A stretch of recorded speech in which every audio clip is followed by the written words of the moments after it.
تتخيلي اللي انت ممكن تقدري تغيري الستايل بتاع شعرك في ثانية واحدة زي البنت دي كده؟ البنت دي بقى ما صدقتش، قالت لك الموضوع ده غريب وجديد علينا. راحت بقى ايه، دورت على الطاقية السحرية دي اللي فيها الشعر وجابتها وهتورينا بنفسها. هي المدام دي الهانم دي بتجيب التجارب على نفسها بالظبط وتقول لك نجرب.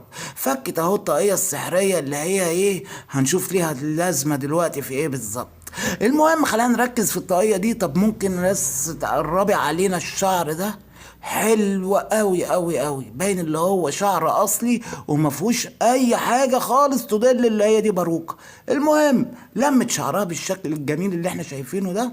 والله انت شعرك شكله احلى من شعر الباروكه، بس خلينا نشوف بس الشكل في الاخر هيبقى عامل ازاي. ودي بقى ايه الطاقيه السحريه اللي انا قلت لكم عليها في اول الفيديو، فاكرينه؟ وجابت بقى الطاقيه ولبس